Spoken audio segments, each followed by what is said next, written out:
통장 잔액 때문에 기초연금이 끊긴다니 그게 말이 돼요? 나는 지금도 그날의 전화 한 통을 잊을 수 없다. 복지관 상담실에서 한 어르신의 떨리는 목소리가 들려왔다. 윤 선생, 나 이번 달에 연금이 안 들어왔어요. 통장에 잠깐 돈 좀 들어왔을 뿐인데요. 그 말이 내 가슴을 꽉 조였다. 수십만 원씩 꼬박꼬박 들어오던 그 돈은 어르신께 매달의 희망이었다. 그런데 그 희망이 통장 숫자 몇 개 때문에 사라진 것이다. 사람들은 말한다. 기초연금은 65세 넘으면 누구나 받는 거 아니에요? 하지만 현실은 다르다. 통장에 돈이 일정 금액을 넘는 순간 그 누구나에서 조용히 빠져나오게 된다. 모르면 잃는다. 알면 지킬 수 있다. 그 차이 하나가 노후의 평안을 가른다. 2025년 기준 기초연금의 최대 지급액은 월 374G 고 10원. 작년보다 7,700원이 올랐다. 이 돈이 크다고 느껴지지 않을 수도 있다. 하지만 계산기를 두드려 보면 이야기가 달라진다. 매달 34만 원, 1년이면 480만 원, 10년이면 4,100만 원이다. 은퇴자에게는 이게 생명줄이다. 그런데 이 돈이 소득인 정액이라는 계산 방식 하나로 순식간에 사라질 수 있다. 많은 분들이 나는 소득이 없으니 당연히 받겠지라고 생각한다. 하지만 정부는 그렇게 단순하게 계산하지 않는다. 소득이 없어도 재산이 많으면 당신은 여유 있으니 연금은 필요 없다고 판단한다. 냉정하지만 제도의 현실이다. 예를 들어 보자. 통장에 1억 원이 들어있다면 2천만 원은 기본 공제로 빼주지만 나머지 8천만 원은 소득으로 환산된다. 연 4%를 적용해 12개월로 나누면 매달 약 26만 6천 원이 소득으로 계산된다. 즉, 실제로 돈을 벌지 않아도 소득이 있는 사람이 되어버리는 것이다. 그렇다면 도대체 누가 받을 수 있을까? 2025년 기준으로 단독 가구는 월 228만 원 이하, 부부 가구는 364만 8천 원 이하여야 한다. 이 기준을 1만 원만 초과해도 탈락이다. 그래서 많은 분들이 억울함을 호소한다. 그 돈 잠깐 맡아둔 건데요. 쓰지도 않았어요. 하지만 제도는 냉정하다. 자녀가 잠깐 넣어준 돈이든 보험금이든 예금이든 일단 있다고 잡히면 끝이다. 나는 상담 현장에서 그런 분들을 수도 없이 만났다. 작년에 만난 68세 최명학 어르신은 전세 보증금 1억 2천만 원에 소득은 전혀 없었다. 그분은 나는 아무 일도 안 하고 집도 내 명의가 아닌데 왜 못 받느냐며 울먹였다. 하지만 전세금도 재산으로 본다. 정부는 지역별 기본 재산액 대도시 1억 3,500만 원, 중소도시 8,500만 원, 농어촌 7,000지 50만 원을 빼고 남은 금액에 연 4%를 곱해 월소득으로 계산한다. 그 차이로 어르신은 탈락했다. 나는 집도 없는데 라고 하시던 그 말이 오래 남았다. 이건 억울함의 문제가 아니다. 제도의 언어를 모르면 제도의 문턱에서 미끄러진다. 그래서 오늘 나는 이 영상을 통해 반드시 전하고 싶다. 지금부터라도 늦지 않았다. 기초연금은 단순히 돈이 아니라 삶의 여유를 되찾는 권리다. 그 권리를 지키기 위해선 제도의 구조를 이해해야 한다.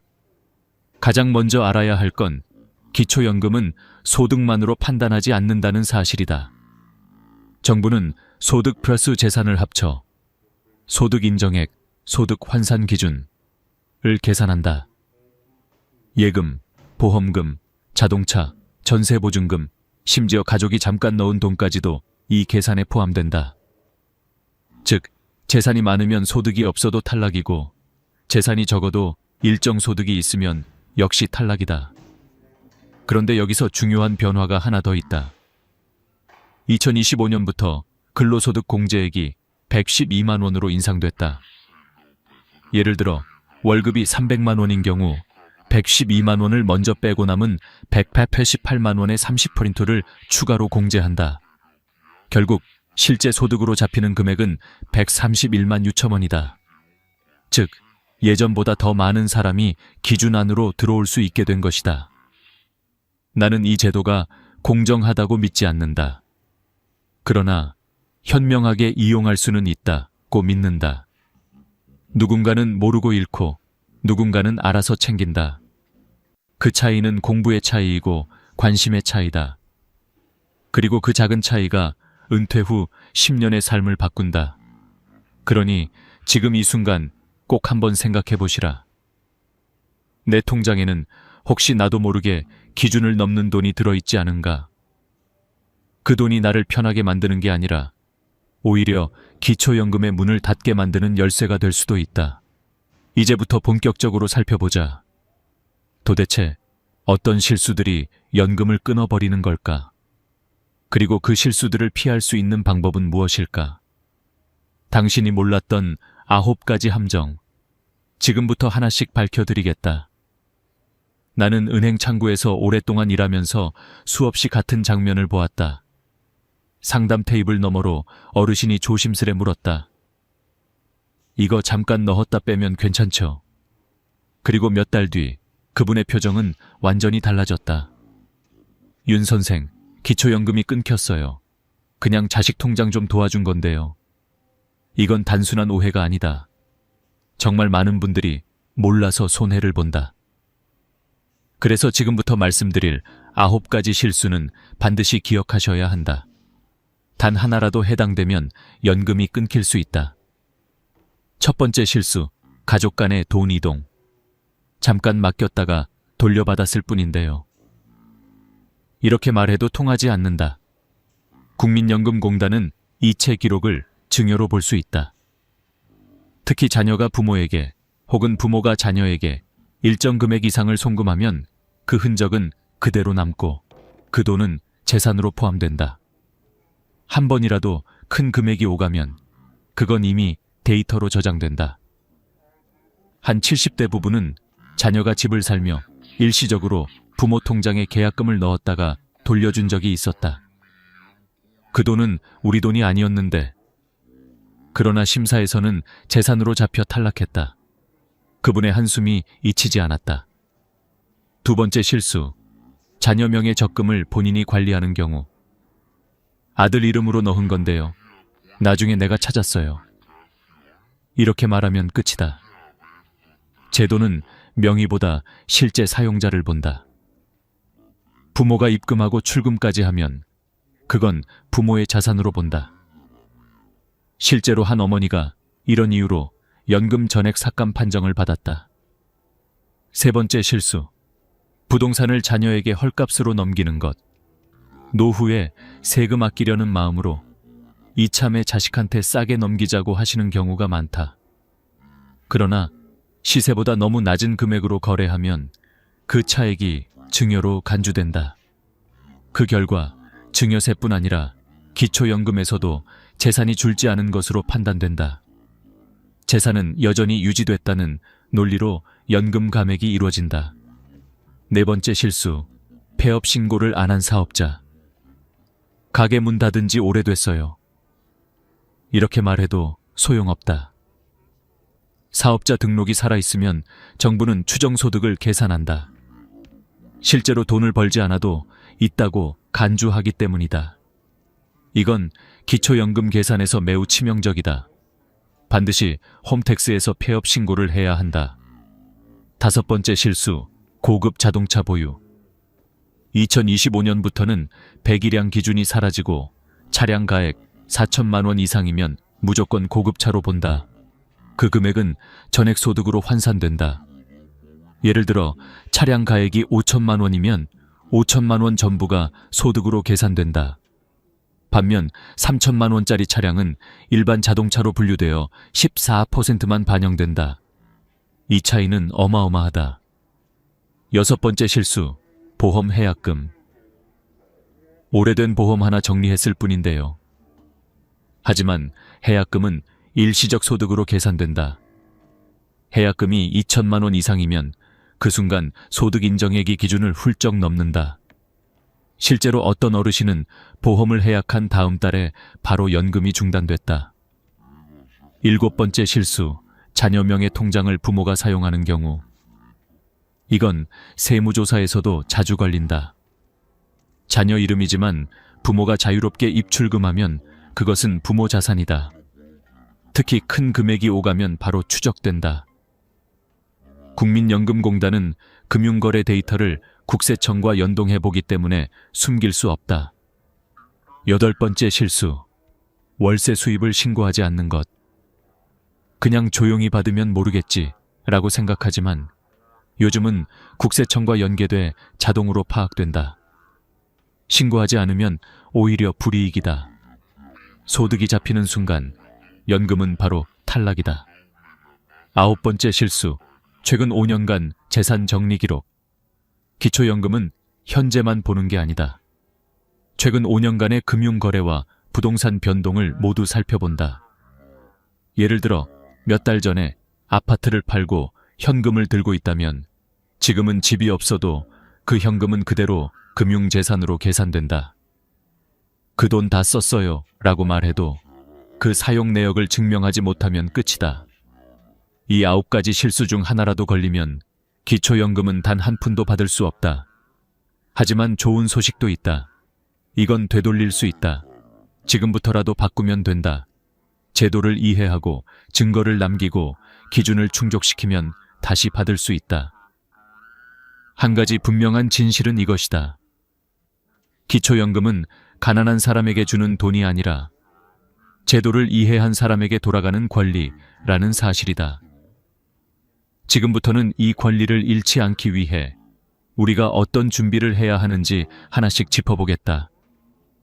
몰랐어요 라는 말 대신 이제는 알았어요 라는 말로 바꾸기 위해서. 기초연금이란 제도는 단순히 신청서 한 장으로 끝나는 일이 아니다. 그건 10년 후에 내 삶을 설계하는 종합재무전략에 가깝다. 그래서 나는 늘 상담 자리에서 이렇게 말한다. 지금부터가 진짜 시작이에요. 오늘은 그 시작을 돕기 위해 기초연금을 지키는 5가지 준비를 구체적으로 말씀드리려 한다. 이건 단순한 정보가 아니라 수많은 시니어 상담을 통해 실제로 효과가 입증된 전략들이다. 첫 번째 준비, 가구 기준의 함정에서 벗어나라. 많은 분들이 이렇게 말씀하신다. 나는 일도 없고 집도 없어요. 그런데 왜 탈락이에요? 하지만 기초연금은 개인 기준이 아니라 가구 기준으로 심사한다. 예를 들어 아내가 소득이 없더라도 남편이 월급을 받으면 그 소득이 모두 합산된다. 반대로 남편이 은퇴했더라도 아내가 임대 수익이 있으면 마찬가지다. 나는 어려운데 배우자가 조금 번다는 이유로 탈락하는 것이다. 이 구조를 이해해야 억울함이 줄어든다. 기초연금은 내가 어려운가를 묻는 제도가 아니라 가구 전체가 어려운가를 묻는 제도다. 따라서 부부 합산 기준으로 확인하는 것이 가장 중요하다. 두 번째 준비. 금융재산은 5년 전부터 천천히 정리하라. 많은 분들이 기초연금 신청 시점에 맞춰 예금이나 부동산을 급히 정리한다. 하지만 그건 위험한 선택이다. 국민연금공단은 최근 5년간의 자산 이동 내역을 모두 본다. 예를 들어 2년 전에 아파트를 팔고 3억 원을 현금으로 받았다면 지금 그 돈이 없더라도 금융재산으로 잡힌다. 이유는 단순하다. 그 돈이 어디로 갔는지 증거가 없기 때문이다. 그래서 노후 설계를 할 때는 최소 5년 전부터 계획적으로 움직여야 한다. 급한 매각보다 점진적인 구조조정이 안전하다. 자녀 증여, 보험 해약, 대규모 이체 등은 미리 기록을 남기고 전문가의 자문을 받는 것이 좋다. 세 번째 준비. 차량은 한 대, 시세는 4천만 원 미만. 기초연금 계산에서 가장 자주 걸리는 게 바로 자동차다. 내 차는 오래됐어요. 그냥 타는 거예요. 하지만 정부의 기준은 감정이 없다. 차량 가액이 4천만 원 이상이면 고급차로 분류되고 그 금액이 전액 소득으로 환산된다. 2대 이상이면 각각 계산된다. 예를 들어 4,500만 원짜리 SUV와 1,500만 원짜리 경차를 함께 보유하고 있으면 총 6천만 원이 재산으로 잡힌다. 그러므로 기초연금을 생각한다면 차량은 한 대만, 그리고 시세는 4천만 원 미만으로 유지하는 것이 안전하다. 자동차를 단순한 이동수단이 아니라 재정 항목으로 생각해야 한다. 네 번째 준비. 사업자 등록은 반드시 폐업하라. 가게 문은 닫았는데요. 사업자만 남아있어요. 이 말 정말 자주 듣는다. 문제는 사업자 등록이 남아있으면 정부는 소득이 있을 것이라고 가정한다는 점이다. 심사 시 추정소득이 자동으로 잡힌다. 실제로 돈을 벌지 않아도 있는 것처럼 계산되기 때문에 탈락할 가능성이 매우 높다. 사업을 더 이상 하지 않는다면 즉시 홈택스에서 폐업 신고를 해야 한다. 서류 한 장이 평생의 연금을 지켜준다. 다섯 번째 준비. 자녀 명의 자산을 점검하라. 이건 생각보다 중요하다. 자녀 명의 통장이지만 부모가 자유롭게 입출금하면 그건 부모 자산이다. 실제로 기초연금 심사에서는 명의보다 실질 사용권을 본다. 예를 들어 딸 이름의 통장에 5천만 원이 있고 어머니가 매달 인출해 생활비로 쓰고 있다면 그 돈은 전액 어머니의 재산으로 본다. 반대로 자녀가 부모를 대신해 관리만 하고 실제로 부모가 손을 대지 않는다면 그건 자녀의 자산으로 인정받을 수 있다. 핵심은 누가 통제권을 가지고 있느냐다. 이 5가지는 단순한 팁이 아니다. 그건 연금을 지키는 5개의 방패다. 실제 상담을 해보면 탈락 사유의 80%가 바로 이 5가지 중 하나에 해당한다. 그러니 지금 이 영상을 보고 계신다면 휴대폰 메모장이라도 열어 이렇게 적어두시라. 가구 기준 확인, 금융 5년 관리, 차량 4천 이하, 사업자 폐업, 자녀 통장 점검. 이 5줄이 여러분의 노후를 지킬 것이다. 그리고 지금부터는 더 구체적인 실행 방법으로 들어가 보자. 그래서 실제로 뭘 해야 하나요? 바로 그 답을 다음 부분에서 단계별로 알려드리겠다. 실제 현장에서 가장 많이 받는 질문은 이것이다. 그럼 구체적으로 지금 은행이나 주민센터 가서 무엇을 해야 하나요? 이제부터는 추상적인 조언이 아니라 바로 실행할 수 있는 실전 단계를 말씀드리겠다. 이건 제가 수백 명의 시니어 상담을 하며 직접 정리한 방법이다. 첫째, 예금은 반드시 쪼개서 관리하라. 대부분 어르신들은 이렇게 하신다. 그냥 한 통장에 다 넣어두면 편하잖아. 하지만 그 편함이 가장 위험하다. 왜냐하면 기초연금 심사에서는 통장 잔액이 그대로 재산으로 계산되기 때문이다. 예를 들어 통장 하나에 1억 원이 들어있다면 2천만 원 기본 공제를 빼고 남은 8천만 원이 소득으로 환산된다. 8천만 원 액그 4%, 12개월, 1갤리 월 26만 6천 원의 소득이 생긴 것으로 계산된다. 그렇게 되면 연금 기준을 넘기 쉽다. 하지만 이 돈을 목적별로 나누어 관리하면 이야기가 달라진다. 생활비 통장, 공과금 통장, 자녀 지원 통장 등으로 구분해 관리하면 단순한 저축이 아니라 생활자금으로 인정받을 가능성이 높아진다. 단 주의해야 할 점이 있다. 단순히 통장을 여러 개 만든다고 되는 게 아니다. 입출금 내역이 생활비로 쓰였다는 흔적이 남아야 한다. 실제로 관리비, 자동이체나 병원비 결제, 식비 결제가 잡혀 있어야 한다는 뜻이다. 이런 기록들이 제도적 증거로 작용한다. 둘째, 보험은 무조건 해약하지 말고 전문가에게 먼저 물어라. 보험 해약하면 당장 돈이 생기니까 생활비로 쓰면 되잖아요. 이 말이 탈락의 시작이다. 보험 해약금은 일시적 소득으로 간주되기 때문이다. 예를 들어 15년 유지한 보험을 해약해 2,500만 원을 받았다면 그달부터 소득 인정액이 급등해 연금이 끊긴다. 반면 보장성 보험은 영향을 거의 주지 않는다. 그러므로 보장성인지 저축성인지 반드시 확인해야 한다. 만약 환급금이 크다면 당장 해약하지 말고 보장 항목만 줄이거나 전문가 상담을 거쳐야 한다. 지금 돈이 급하다는 이유로 서둘렀다가는 10년치 연금을 잃을 수 있다. 셋째, 전세는 월세로 일부 전환하라. 이건 많은 분들이 놓치는 핵심이다. 전세 보증금은 내 돈이 아닌데도 재산으로 계산된다. 예를 들어 전세금이 1억 6천만 원이면 정부는 이 돈의 4%를 소득으로 계산해 매달 약 53만 원을 번 것처럼 간주한다. 그래서 소득 인정액이 초과되는 것이다.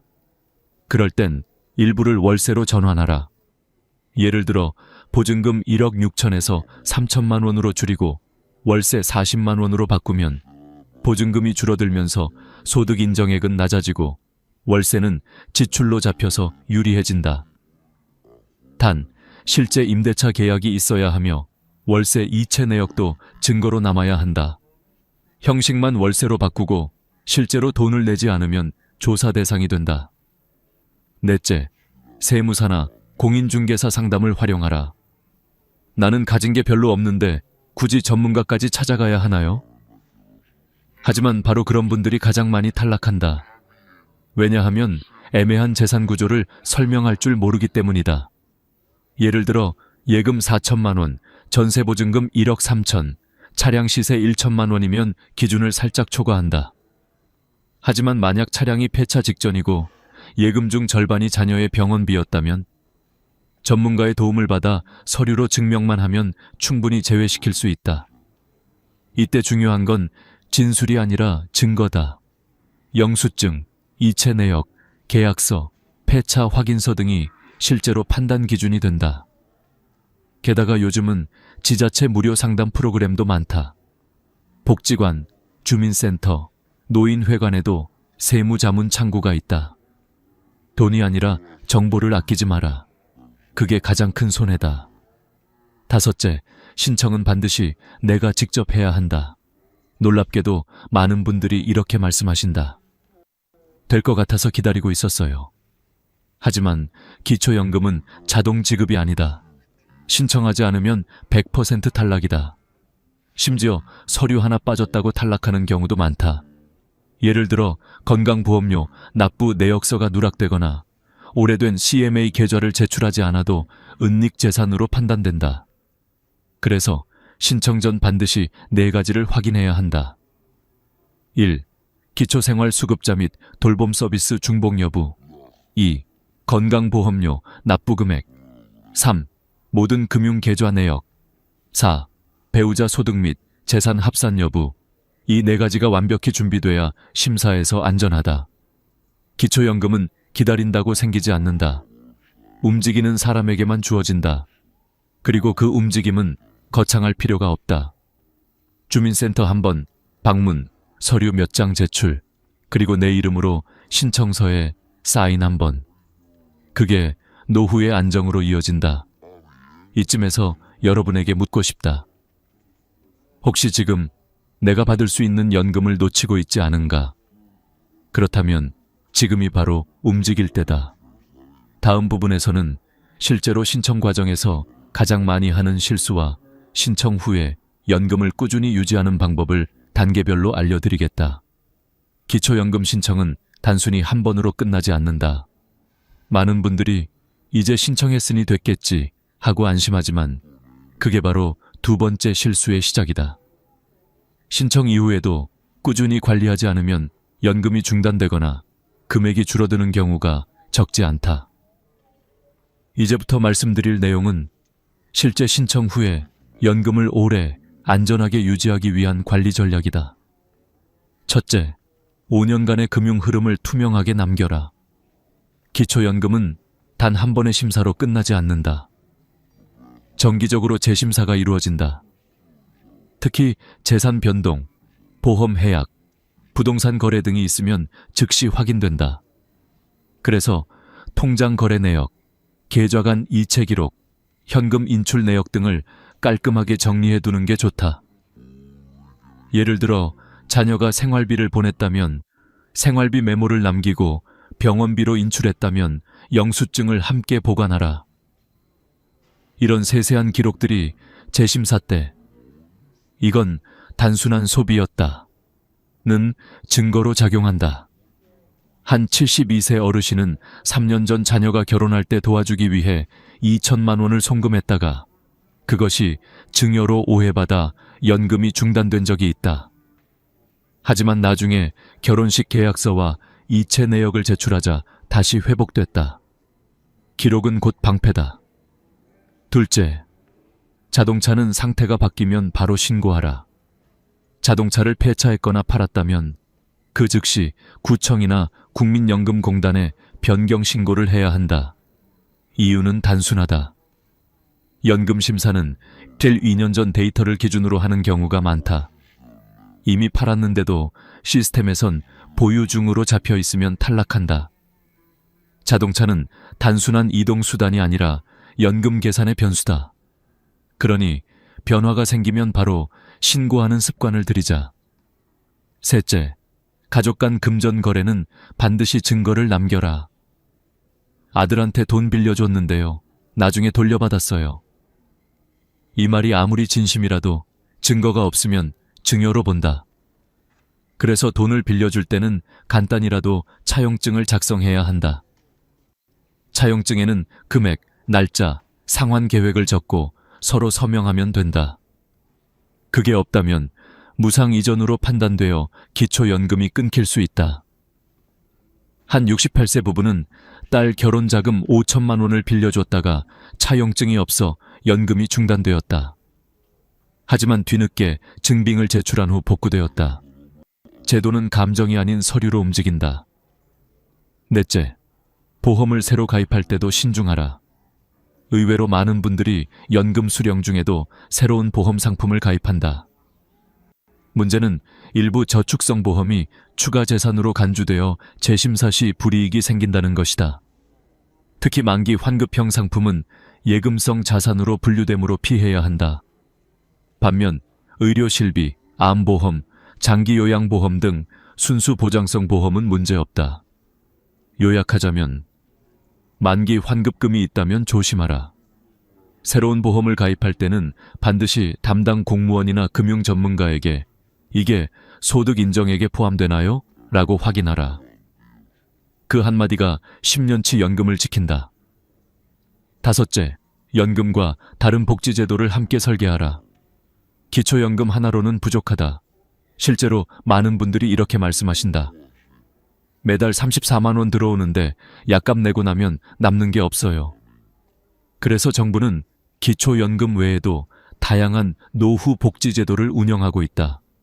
대표적으로 주택연금, 농지연금, 노인일자리, 기초생활수급자 제도가 있다. 주택연금은 집을 팔지 않고도 매달 생활비를 받는 제도다. 농지연금은 논밭을 담보로 연금을 받을 수 있는 제도다. 노인 일자리는 건강한 분들이 사회활동을 하면서 월 2, 7, 2실 30만 원의 활동비를 받는 프로그램이다. 이 활동비는 소득으로 계산되지 않는다. 기초생활수급자 제도는 의료비, 주거비, 생계비를 지원한다. 이 네 가지는 기초연금과 병행이 가능하다. 단, 신청은 별도로 해야 한다.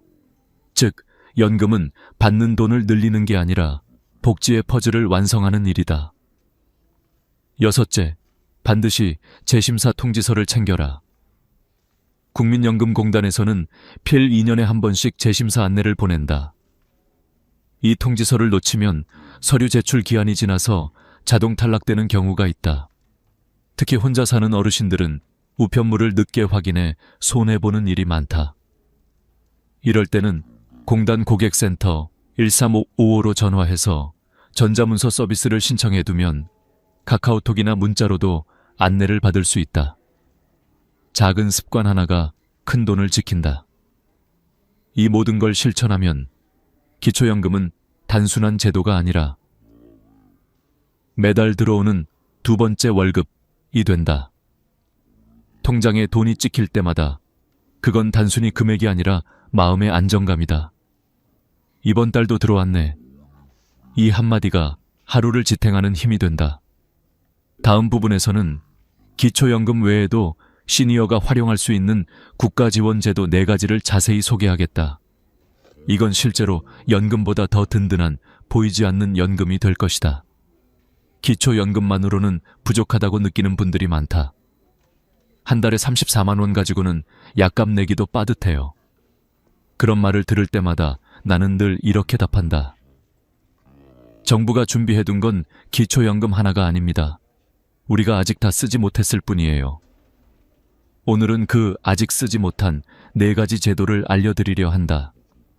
이건 단순히 돈을 더 받는 방법이 아니라 노후를 안정적으로 완성하는 퍼즐의 마지막 조각들이다.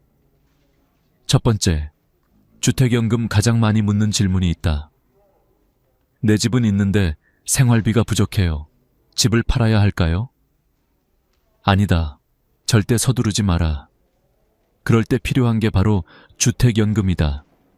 이건 내가 살고 있는 집을 담보로 맡기고 매달 생활비를 연금처럼 받는 제도다.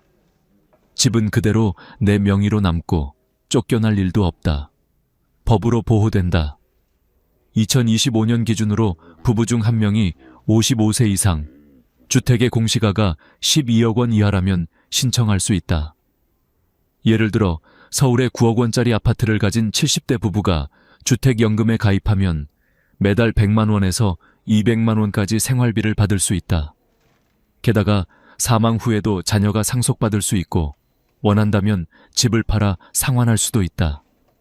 살아있는 동안에는 집을 팔지 않고도 현금 흐름을 만드는 가장 안전한 방법이다. 신청은 한국주택금융공사 HF 또는 가까운 은행에서 가능하다. 집은 그대로 두고 삶의 여유만 가져오자. 그것이 주택연금의 진짜 가치다. 두 번째, 농지연금. 나는 집도 없고 시골밭 하나뿐이야. 그걸로 뭘 해요? 그 밭이 당신의 노후 자산이다. 농지연금은 농지를 담보로 맡기고 매달 일정 금액을 연금처럼 받는 제도다. 65세 이상, 5년 이상 농사를 지었거나 실제로 경작했던 땅이면 가능하다. 밭을 팔지 않아도 매달 20만 원에서 80만 원까지 받을 수 있다. 특히 농지연금으로 받는 금액은 기초연금 산정 시 불리하지 않게 반영되므로 병행도 가능하다. 묶여있는 땅을 살아있는 돈으로 바꾸는 길, 그것이 농지연금이다. 세 번째, 노인 일자리 지원 사업. 몸은 아직 괜찮은데 나이 많다고 안 뽑아요. 그런 분들을 위해 정부가 만든 제도가 있다. 바로 노인 일자리 사업. 이건 단순히 돈을 벌기 위한 일이 아니다. 사회와 연결되는 통로다.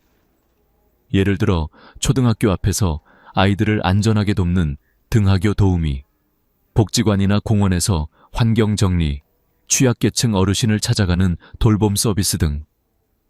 하루 2-3시간, 주 3회만 일하면 한 달 약 27만에 30만 원을 받을 수 있다. 놀라운 건 이 돈이 기초연금 소득으로 계산되지 않는다는 점이다. 즉, 기초연금도 받고 활동비도 받을 수 있다. 몸도 움직이고 마음도 외롭지 않고 지갑도 든든해지는 일석삼조의 기회다. 신청은 매년 11월, 12월 사이 복지로 사이트나 주민센터에서 가능하다. 나는 아직 사회의 일원이다. 이 확신이 노후를 지탱한다. 네 번째, 기초생활수급자 제도. 많은 분들이 이렇게 말한다. 나는 자식도 있고 집도 있으니까 그건 나랑 상관없어요. 하지만 기초생활수급자 제도는 단순히 가난한 사람만을 위한 게 아니다. 실제로는 일정 조건을 충족하면 충분히 신청할 수 있다. 의료비, 주거비, 생계비를 지원받을 수 있고 병원비가 거의 무료에 가깝다. 수술비, 약값까지 지원된다. 주거급여로 월세 20만 원 가까이 보조받을 수도 있다. 생계급여는 현금으로 매달 50만 원 이상이 들어온다. 게다가 자녀가 따로 살고 있고 경제적으로 도움을 주지 않는다면 부양 의무자 기준이 완화되어 선정될 가능성이 높다. 무조건 안 될 거라 생각하지 말고 혹시나가 다행히로 바뀔 수 있는 기회로 보자. 이 네 가지는 모두 기초연금과 함께 설계할 수 있다. 즉, 하나의 제도로 끝나는 게 아니라 서로 연결된 노후 생태계다. 이걸 제대로 아는 사람은 안정된 노후를, 모르는 사람은 불안한 노후를 맞는다. 결국 지식이 연금이다. 이제 마지막으로 오늘 이야기를 한 줄로 정리해드리겠다. 기초연금은 신청이 아니라 설계다. 지식을 쌓고 준비한 사람만이 매달 통장에 찍히는 그 한 줄의 숫자에 마음의 안정을 더할 수 있다. 여러분, 지금이 바로 그 준비의 시작이다. 오늘 영상이 마음에 와닿으셨다면 주변의 부모님, 친구, 이웃에게 공유해주세요. 이건 당신이 꼭 알아야 할 이야기야. 그 한마디가 누군가의 노후를 지켜줄지도 모릅니다. 항상 여러분의 편에서 여러분의 노후를 응원하겠습니다. 저는 윤정이었습니다. 다음 영상에서 또 뵙겠습니다. 구독과 좋아요는 여러분의 마음을 나누는 가장 따뜻한 방법입니다. 이상하죠? 크게 쓴 돈이 없는데도 통장 잔고가 자꾸 얇아집니다. 저는 30년 은행 창구에서 똑같은 표정을 수없이 봤습니다. 고지서를 한 장씩 꺼낼 때마다 작아지는 어깨, 자동이체 메시지가 울릴 때마다 덜컥 내려앉는 마음. 관리비, 전기요금, 휴대전화, 약값, 교통카드 충전. 눈에 띄게 소비한 기억은 없는데 그 작은 파도가 매달 밀려와 모래성을 허물어뜨립니다. 문제는 얼마 썼나가 아니라 어떻게 나가나였습니다. 돈이 새는 곳은 구멍이 아니라 리듬에 있었거든요. 리듬이라는 말을 꺼낸 이유는 간단합니다. 젊을 때는 25일이면 월급이 들어왔습니다. 들어오는 리듬이 있으니 나가는 리듬, 공과금, 카드 대금과 균형이 맞았습니다. 그런데 은퇴한 뒤에는 들어오는 리듬이 약해집니다. 국민연금이나 기초연금이 전부이거나 심지어 연금 수령일도 제각각이라 체감이 잘 안 됩니다.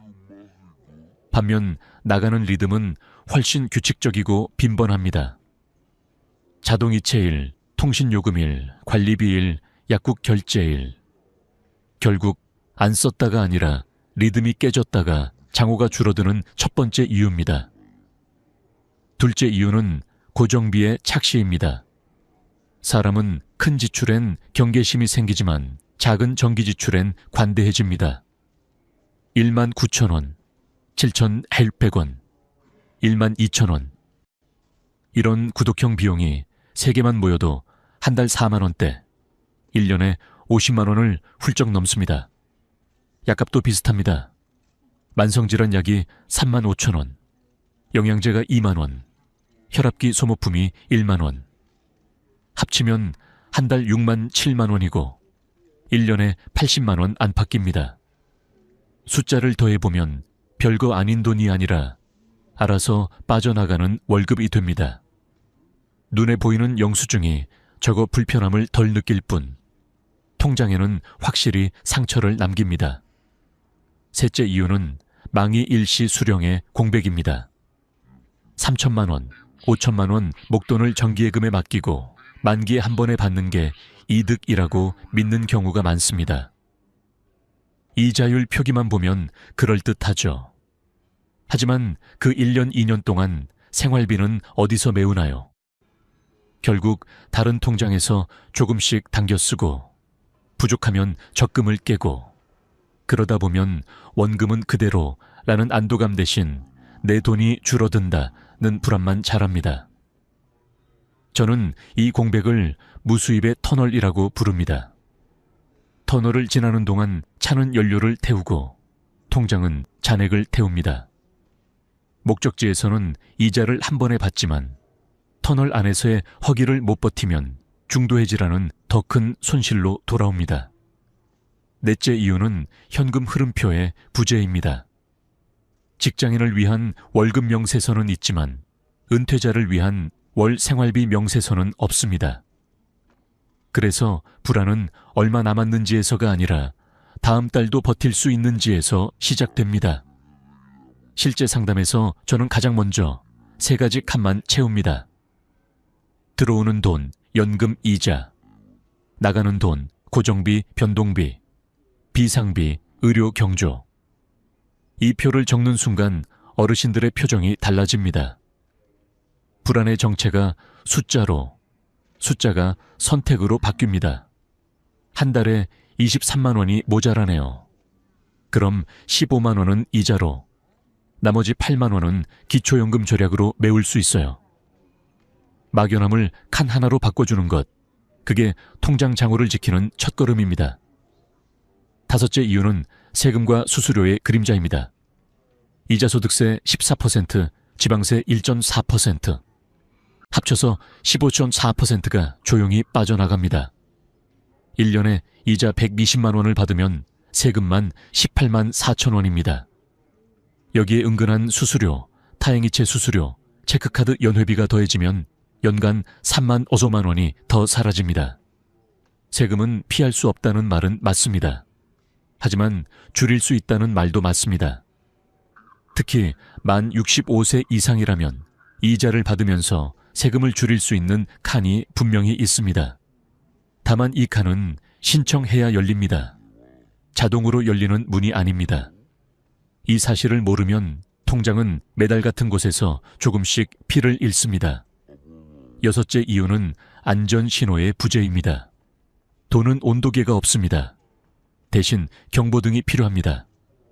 잔액 300만 원 이하로 떨어지면 경보 울림, 의료비 월 10만 원, 초과시 경보 울림 같은 스스로의 규칙이 없다면 우리는 늘 늦게 알아차립니다.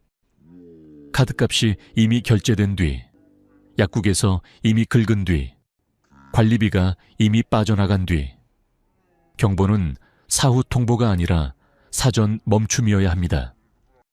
어르신들께는 복잡한 앱 대신 달력의 빨간 점 3개만 찍자고 권합니다. 연금 입금일, 고정비 이체일, 이자 받는 날.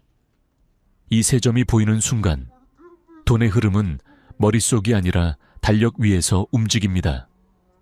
그때부터 장호는 줄어드는 느낌이 아니라 흐르는 그림이 됩니다.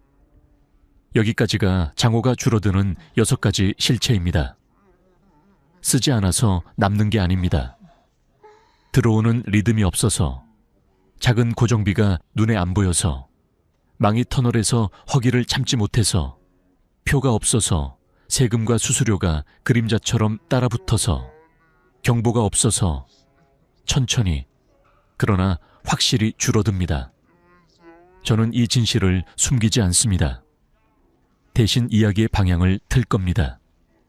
줄어드는 이유를 알았다면 이제 막는 구조를 세워야 합니다. 구조는 화려할 필요 없습니다. 월급의 리듬을 다시 심고 터널을 짧게 만들고 세금의 그림자를 줄이면 됩니다. 한 가지 일화를 들려드릴게요. 68세 최명학 어르신은 통장에 9천만 원이 있었습니다.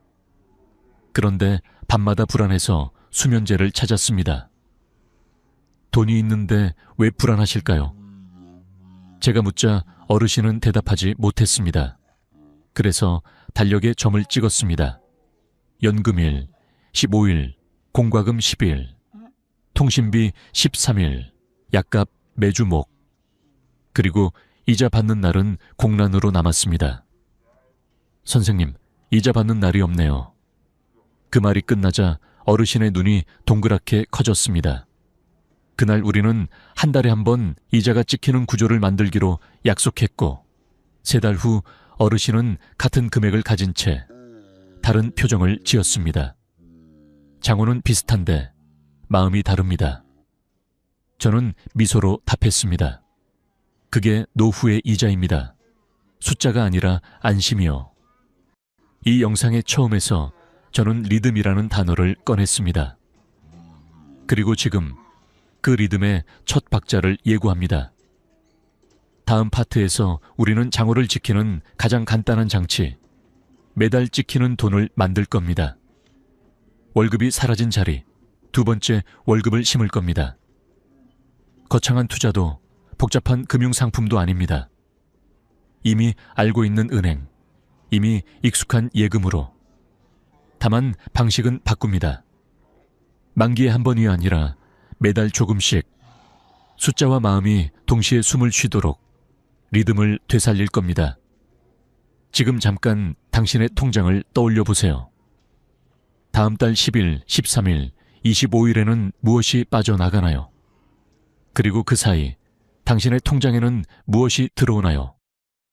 공백이 보인다면 그것이 바로 우리가 채울 자리입니다. 다음 이야기에서 그 빈칸에 이름을 적겠습니다. 월지급식, 그리고 안심. 돈이 있어도 왜 불안할까요? 은행 상담을 하다 보면 이런 말을 자주 듣습니다. 윤정 씨, 제 통장에 8천만 원은 있는데요. 이상하게 마음이 안 놓여요. 저는 그 말을 들을 때마다 이분은 지금 숫자가 아니라 마음의 균형을 잃고 계시구나 하고 느낍니다. 돈이 남아 있어도 불안한 이유는 단 하나. 들어오는 돈이 없기 때문입니다. 젊었을 때는 월급날이라는 확실한 리듬이 있었습니다. 25일이 되면 돈이 들어오고 카드값이나 공과금은 그 뒤로 빠져나갔죠. 들어오는 박자가 있으니 나가는 박자도 두렵지 않았습니다. 그런데 은퇴 후에는 그 박자가 끊깁니다. 돈은 조금씩 빠져나가는데 통장은 잠잠합니다. 그 정적이 바로 불안의 소리입니다. 67세 김명숙 씨의 이야기를 들려드릴게요. 퇴직 후 받은 5천만 원을 두 계좌에 나누어 넣고 연금 70만 원으로 생활하셨습니다. 연금은 금방 다 나가고 통장은 줄고 밤마다 계산기를 두드리다 보면 잠이 안 와요. 김 씨는 통장을 보여주며 이렇게 말했습니다. 잔액은 줄었지만 그보다 더 무서운 건 내일이 불확실한 감정이었습니다. 저는 그날 그녀에게 한 가지 질문을 드렸습니다. 한 달에 들어오는 돈이 몇 가지나 되세요? 그녀는 잠시 생각하더니 국민연금 하나요. 그 순간 문제의 뿌리가 드러났습니다. 돈이 없어서가 아니라 리듬이 하나뿐이라 불안한 것이었습니다. 또 한 분, 68세 최명학 어르신은 통장에 9천만 원이 있었습니다. 하지만 늘 돈이 금방 사라질까봐 걱정하며 하루에도 몇 번씩 잔액을 확인했습니다. 저는 종이에 단순한 표를 그려드렸습니다. 들어오는 칸엔 연금, 나가는 칸엔 생활비, 약값, 관리비, 그리고 이자 칸은 비어 있었습니다. 어르신, 이자 들어오는 날이 없으시네요. 제가 그렇게 말씀드리자 어르신은 고개를 끄덕이며 말했습니다. 그래서 늘 빠져나가는 것만 보는 거군요. 그날 이후 그는 예금 방식을 바꾸고 한 달에 한 번 이자가 찍히는 통장을 만들었습니다. 3달 뒤 다시 만났을 때 그의 표정은 완전히 달라져 있었습니다. 윤정 씨, 이번 달 관리비는 이자로 냈어요. 내 돈은 그대로 있고요. 이처럼 돈의 리듬을 다시 심어주면 통장은 변하지 않아도 마음은 바뀝니다. 그런데 많은 분들이 잘못된 방향으로 이 문제를 풀려 합니다. 불안을 메우려다 위험을 택하는 것이죠. 최근 복지관 상담에서 만난 70대 부부는 이런 말을 하셨습니다. 은행 이자가 너무 낮아서요. 주변에서 추천한 펀드에 넣었어요. 2달 만에 15%가 됐어요. 부부는 조금이라도 불리려 했는데 오히려 잃었어요. 라며 눈시울을 붉혔습니다. 이건 단순한 숫자 손실이 아닙니다. 은퇴 이후에 가장 큰 적은 위험이 아니라 회복할 시간의 부족입니다. 30대라면 다시 벌면 되지만 70대는 시간이 자산입니다. 불안은 늘 빈자리에서 자랍니다. 그 빈자리를 채우는 방법은 단순합니다. 이자라는 이름으로 들어오는 두 번째 리듬을 만드는 것입니다. 매달 작지만 확실한 흐름, 그것이 불안을 덮습니다. 돈이 줄어드는 게 무서운 게 아니라 돈이 조용한 게 무서운 것입니다. 장어의 숫자가 아니라 숫자가 움직이는 소리가 사람을 안심시킵니다. 한번 상상해 보세요. 다음 달 10일 공과금이 빠져나가는 날, 같은 날 통장에 12만 원의 이자가 찍힙니다. 문자 알림이 울리죠. 이자 입금 100,000원. 그 짧은 알림 한 줄이 마음을 바꿉니다. 아, 나도 여전히 벌고 있다. 불안은 사라지고 자존감이 들어옵니다. 결국 노후의 불안은 없음이 아니라 멈춤에서 옵니다. 통장은 멈췄는데 세상은 계속 움직입니다. 물가도, 약값도, 세금도. 그래서 우리는 통장을 다시 움직이게 만들어야 합니다. 그게 노후 자금 관리의 첫 번째 원칙입니다. 돈이 많을수록 불안하다면 그건 돈이 멈춰 있기 때문입니다. 이제 저는 그 불안을 멈출 방법을 이야기하려 합니다. 위험한 투자도 복잡한 절차도 필요 없습니다. 단지 당신의 돈이 매달 숨쉬게 하는 구조, 월지급식 예금을 심어주면 됩니다. 다음 이야기에서 저는 72세 정순옥 어르신의 실제 사례를 들려드릴 겁니다. 그분은 똑같은 돈으로도 어떻게 매달 웃음을 되찾았는지 그 변화의 비밀을 함께 풀어볼게요. 사람들은 불안할 때마다 조금이라도 더 벌 수 있는 방법을 찾습니다. 그러나 노후의 가장 큰 함정은 바로 그 마음입니다. 돈을 불리려는 순간 불안이 기회로 둔갑하고 기회는 유혹으로 변합니다.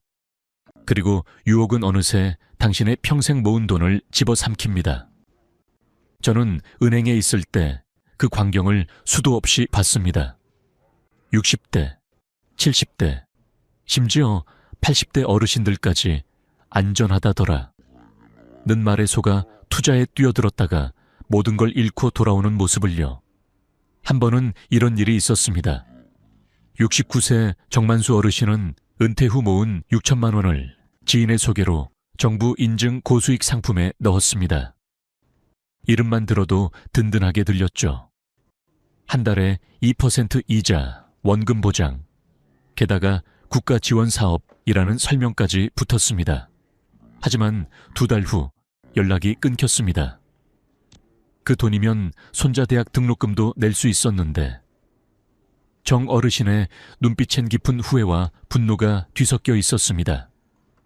문제는 사기꾼이 교묘했다는 게 아닙니다. 그보다 더 무서운 건 정 어르신이 은행보다 말 한마디를 더 믿었다는 겁니다. 사람의 마음은 이율보다 위로에 약합니다. 이건 어르신들 전용 상품이에요. 요즘 다들 이걸로 이자 2배 벌어요. 안정적인 수익 정부도 인정했어요. 이런 문장들은 달콤하지만 단 한 글자만 바뀌면 진실이 됩니다. 이건 어르신 전용 함정이에요. 실제로 금융감독원 통계에 따르면 65세 이상 피해자들의 금융사기 피해액이 최근 5년 새 3배 가까이 증가했습니다. 특히 고수익 보장형 사기, 안전상품 사기가 대부분을 차지했죠. 그 이유는 명확합니다. 불안을 파고들기 때문입니다. 돈을 잃을까봐 불안하고, 은행 이자가 낮아서 불안하고, 자식에게 손 벌리기 싫어서 불안합니다. 그 틈에 누군가는 다가와 속삭입니다. 이건 안전합니다. 그렇게 평생 쌓은 신뢰가 무너집니다. 저는 상담을 할 때 항상 이렇게 말합니다. 불안할수록 단순하게 가세요. 불안이 큰 사람일수록 복잡한 상품에 끌립니다. 이유는 간단합니다. 복잡한 설명일수록 전문적인 느낌이 나니까요. 그러나 진짜 안전한 금융은 설명이 짧습니다. 넣으면 이자 준다. 정해진 기간, 정해진 금리. 이것이 전부입니다. 70세 박순자 할머니는 이런 말씀을 하셨습니다. 은행은 믿는데 은행 이자가 너무 적어서 고민이에요. 그래서 주변에서 권하는 펀드에 넣었다가 1년 만에 원금이 30% 줄었습니다. 그 후로 할머니는 하루에 10번씩 통장을 보며 한숨을 쉬셨습니다. 저는 그분께 이렇게 말씀드렸습니다. 할머니, 이제 그만 불리세요. 대신 지키세요. 그리고 월지급식 예금을 권했습니다. 처음엔 믿지 않으셨습니다. 그게 그렇게 다르다고요? 그러나 3달 뒤 할머니는 웃으며 전화를 주셨습니다. 윤정 씨, 이자 들어오는 날이 기다려져요. 그날이 제 월급날이에요. 바로 그겁니다. 돈이 들어오는 리듬이 생기면 불안이 줄어듭니다. 불안은 이율로 사라지지 않습니다. 불안은 예측 가능한 흐름으로 사라집니다.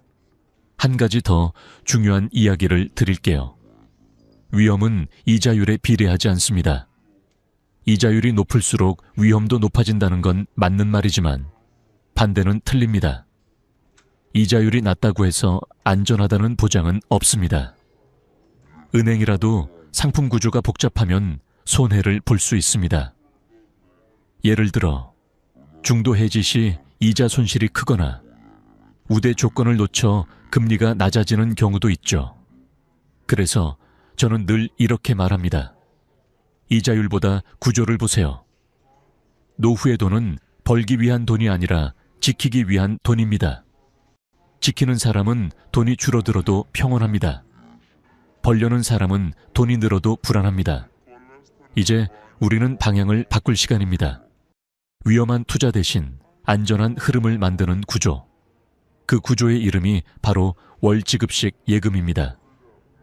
다음 이야기에서 72세 정순옥 씨가 똑같은 돈으로 어떻게 매달 이자를 받으며 웃음을 되찾았는지 그 구체적인 방법을 함께 살펴보겠습니다. 그녀가 이제는 이자가 내 월급이에요 라고 말했던 순간 그 목소리 속엔 평생 찾던 안심이 담겨 있었습니다. 똑같은 돈으로 이렇게 달라질 수 있을까? 제가 이 말을 처음 들은 건 72세 정순옥 어르신의 상담 자리였습니다. 그분은 2년 전 은행 직원의 권유로 5천만 원을 일반 예금에 넣으셨습니다. 이율은 4.2%, 만기는 2년. 2년 뒤에 한꺼번에 받으면 이자도 크고 좋지요. 직원의 말에 고개를 끄덕이셨지만 그 2년 동안 단 한 푼의 이자도 통장에 찍히지 않았습니다. 대신 생활비가 부족해지자 다른 통장에서 조금씩 돈을 뺏으셨죠. 이게 맞는 건가 싶어요. 그녀는 조용히 말했습니다. 저는 그 자리에서 계산기를 꺼냈습니다.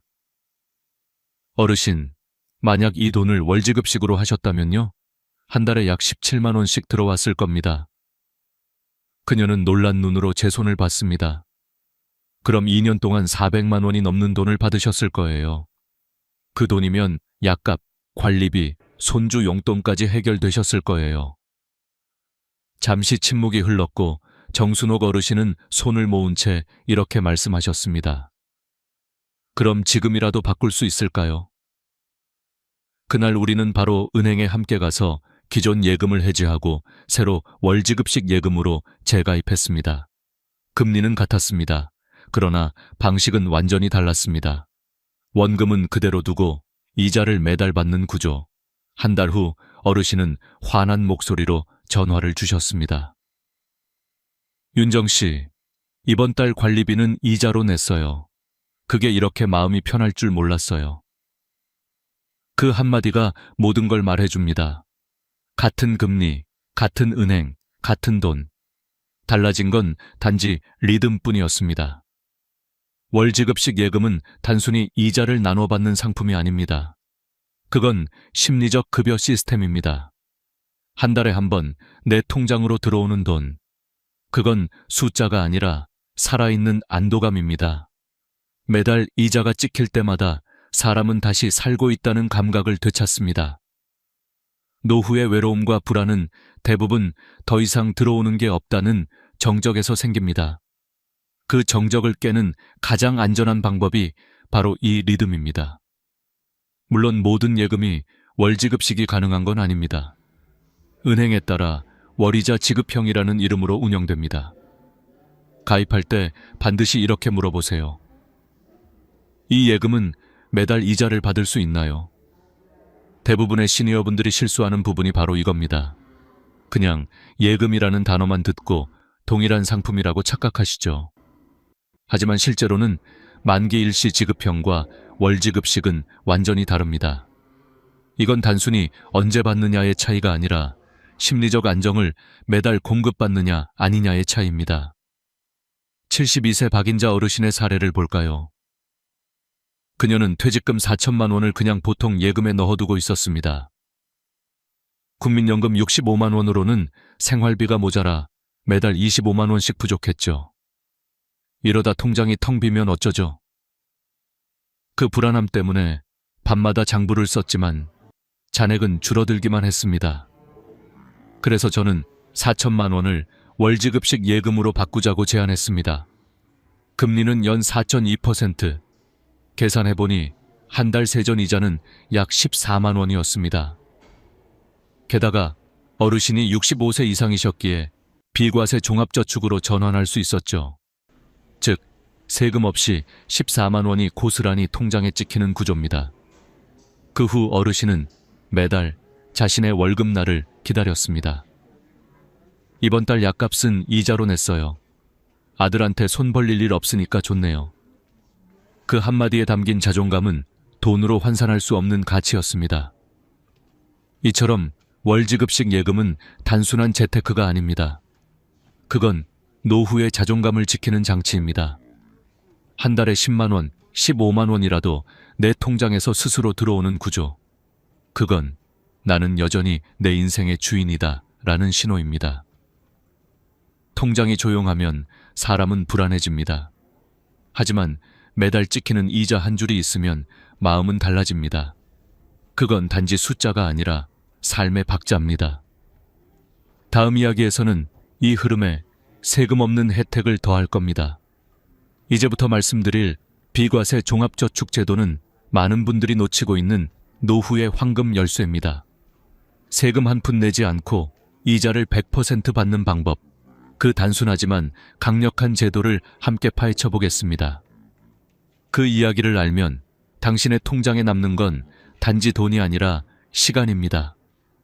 이제부터 드릴 이야기는 많은 분들이 진작 알았으면 좋았을 걸 하며 가장 아쉬워하셨던 부분입니다.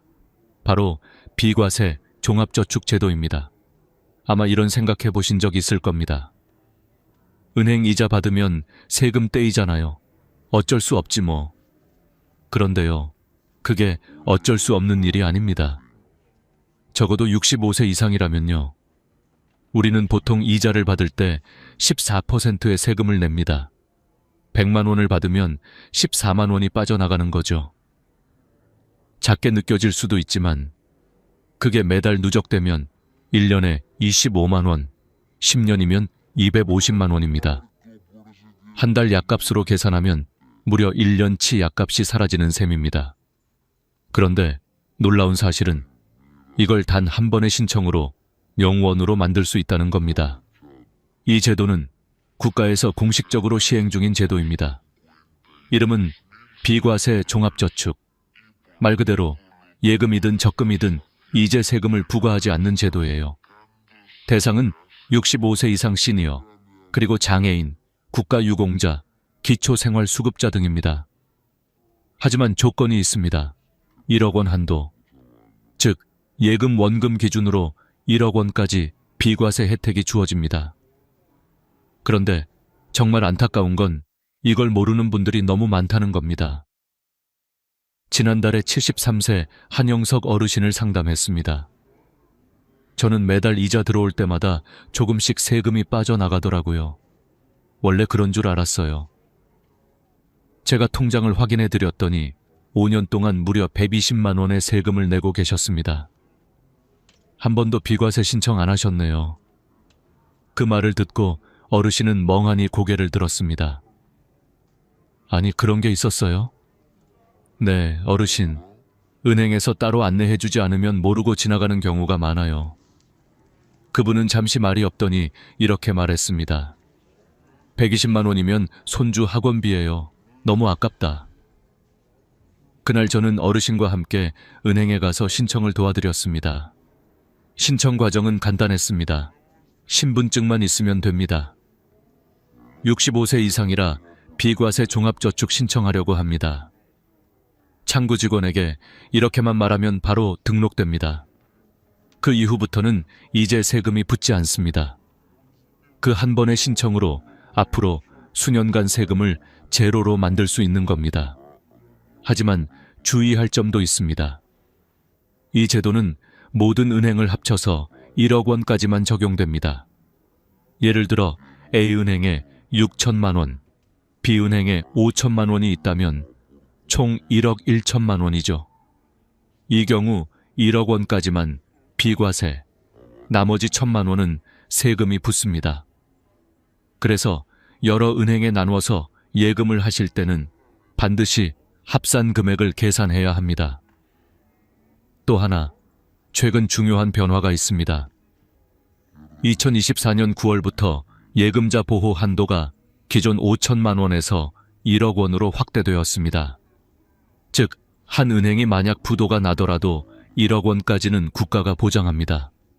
따라서 1억 5천만 원 이상을 넣으실 경우에는 두 은행으로 나눠서 예치하셔야 합니다.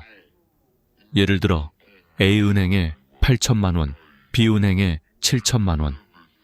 이렇게 하면 전액 보호가 가능합니다.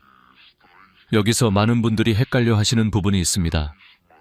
비과세 신청은 은행마다 따로 해야 하나요? 정답은 네, 은행별로 따로 신청해야 합니다.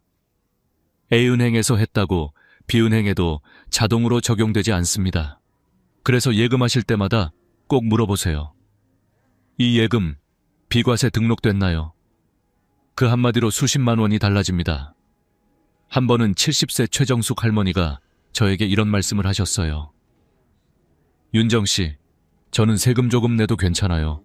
귀찮아서 그냥 두려고요. 그 말에 제가 웃으며 이렇게 말씀드렸습니다. 할머니, 이건 귀찮은 게 아니라 자신에게 월급을 주는 방법이에요. 한 번만 신청하면 그 이후 평생 혜택을 보실 수 있는데 안 하실 이유가 없죠. 그 후 할머니는 은행에 다녀오신 뒤 전화하셨습니다. 정말 세금이 안 빠지네요. 이게 진짜로 되네요. 그 목소리엔 기쁨보다 안도감이 담겨 있었습니다. 여기까지 들으셨다면 이제 이렇게 정리할 수 있습니다. 1. 예금은 월지급식으로 바꾼다. 2. 비과세 종합저축으로 등록한다. 3. 1억 원을 초과하면 나눠서 예치한다. 이 세 가지를 실행하면 당신의 통장은 매달 이자 월급을 받게 됩니다. 그리고 그 월급엔 세금이 없습니다. 그건 단지 돈의 차이가 아니라 마음의 평화의 차이입니다. 다음 이야기에서는 실제로 이 제도를 활용해 노후 생활을 완전히 바꾼 부부의 사례를 들려드릴 겁니다. 이분들은 불안 대신 여유를, 걱정 대신 취미를 되찾으셨습니다. 그리고 그들의 통장은 단 한 번도 다시 조용해진 적이 없습니다. 그 부부를 처음 만난 건 2022년 초 봄이었습니다. 74세 윤동식 어르신과 70세 김선화 여사님. 두 분은 평생 맞벌이로 성실히 살았고 은퇴 후 모은 돈이 1억 3천만 원 정도 있었습니다. 겉보기엔 풍족해 보였지만 마음속엔 늘 불안이 깔려 있었죠. 은행에 넣어두긴 했는데 이게 얼마나 가겠어요. 요즘 물가도 오르고 전기세도 무섭고. 윤 어르신의 손끝은 꼼꼼하게 정리된 통장 위에서 자꾸 떨리고 있었습니다. 저는 조용히 물었습니다.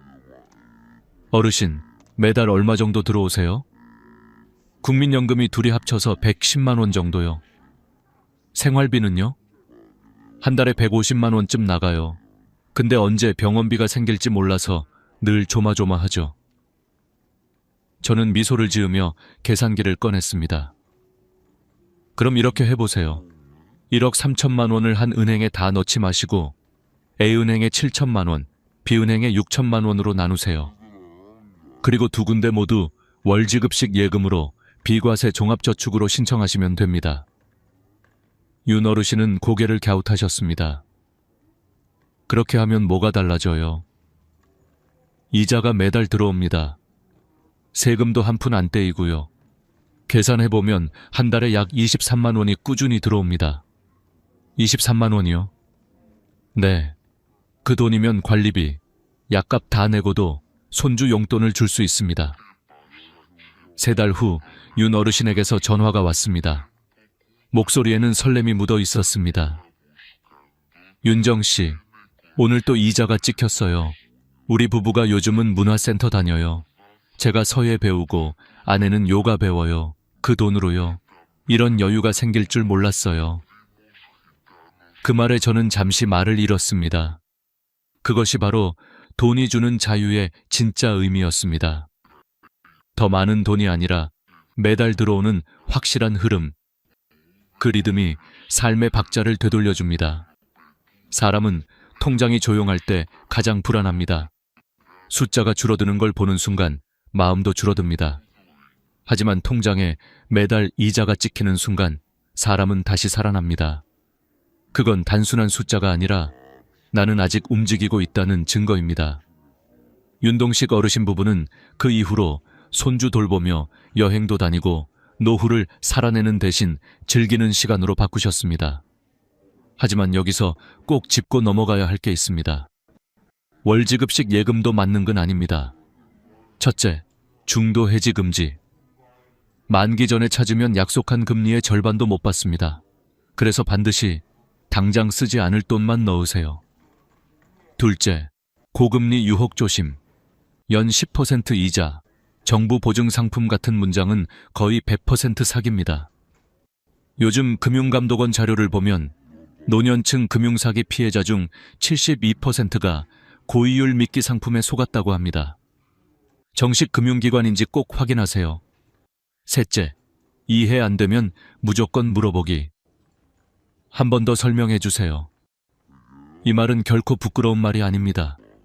내 돈이 걸린 문제니까요. 이 세 가지만 지켜도 당신의 노후는 훨씬 안전해질 겁니다. 이건 이율의 싸움이 아닙니다. 마음의 평화를 되찾는 싸움입니다. 70대 후반의 한 상담자분이 이런 말을 하신 적이 있습니다. 윤정 씨, 젊었을 땐 돈이 많으면 행복할 줄 알았어요. 근데 지금은 달라요. 내 통장이 매달 숨 쉬면 그게 행복이에요. 그 말에 저는 깊이 공감했습니다. 돈이란 결국 시간을 안심으로 바꾸는 도구일 뿐입니다. 오늘 이야기의 핵심을 다시 정리해 드릴게요. 1. 예금은 월지급식으로. 2. 65세 이상이라면 반드시 비과세 종합저축으로. 3. 1억 원 이상이면 두 은행으로 나눠서 예치.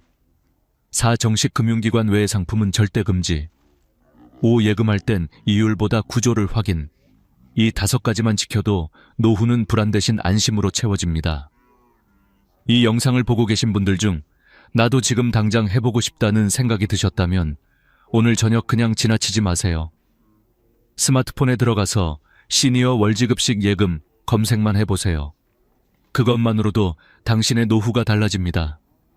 이제부터는 당신의 돈이 당신을 지켜야 합니다. 돈은 벌 때보다 쓸 때 성격이 드러나고 노후의 평화는 그 리듬을 만들 줄 아는 사람에게 찾아옵니다. 오늘 이야기 마음에 와닿으셨다면 좋아요. 버튼 한번 눌러주세요. 그리고 주변의 부모님, 친구분, 이웃 어르신께 공유해주세요. 나이 들어도 불안하지 않은 인생. 그건 돈이 아니라 지혜에서 시작됩니다.